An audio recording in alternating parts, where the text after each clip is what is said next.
دعا کی قبولیت کے اوقات۔ ویسے تو خالق کائنات نے قرآن پاک میں ارشاد فرمایا کہ پیارے محبوب، جب لوگ میرے بارے میں پوچھتے ہیں کہ کیا اللہ سنتا ہے، تو انہیں کہہ دیجئے کہ جب بھی کوئی پکارے تو اللہ اس کی پکار کو سن لیتا ہے۔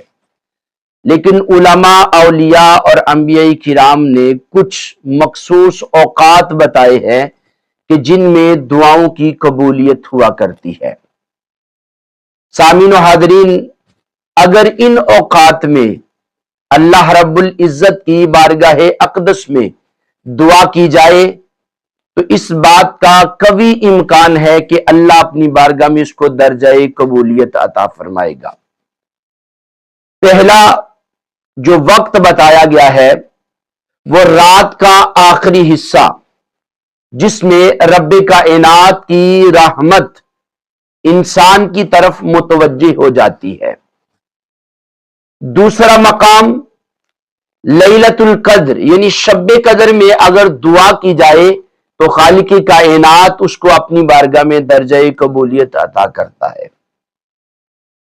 تیسرا مقام جمعہ کے دن کسی بھی لمحے اگر اللہ رب العزت کی بارگاہ میں دعا کی جائے تو اس بات پر امید قوی ہے کہ اللہ اس دعا کو اپنی بارگاہ میں درجہ قبولیت عطا کرتا ہے۔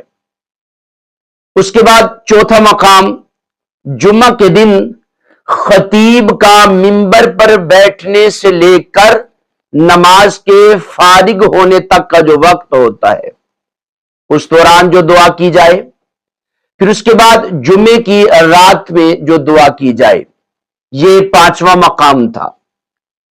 چھٹا مقام جو بتایا گیا، اذان اور اقامت کے درمیان جو وقت ہوتا ہے، اگر اس میں دعا کی جائے تو وہ بھی قبولیت کا درجہ رکھتی ہے۔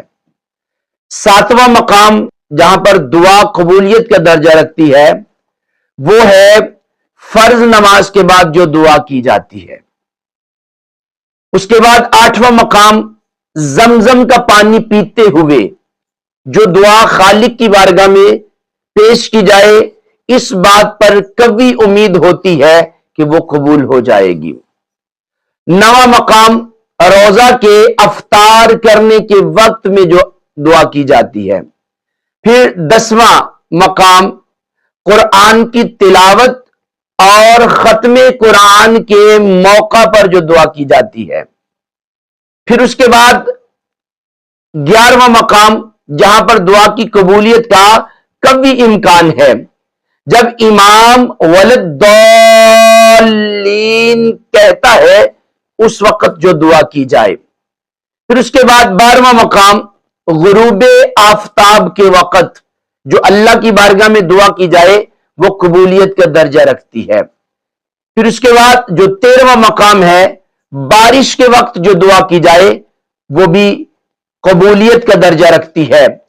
پھر اس کے بعد 14واں مقام وہ ہے جو تہجد کا وقت ہے، جب لوگ سو رہے ہوتے ہیں اور بندہ اٹھ کے خالق کائنات کی بارگاہ اقدس میں جب التجائیں کرتا ہے تو رب کائنات کو وہ بندہ بڑا اچھا لگ رہا ہوتا ہے، اس کی ادائیں بڑی پسند آ رہی ہوتی ہیں، تو اس وقت جو بندہ دعا کرتا ہے، خالق کی بارگاہ میں ہاتھ اٹھاتا ہے، اللہ اس کو اپنی بارگاہ میں قبول کرتا ہے۔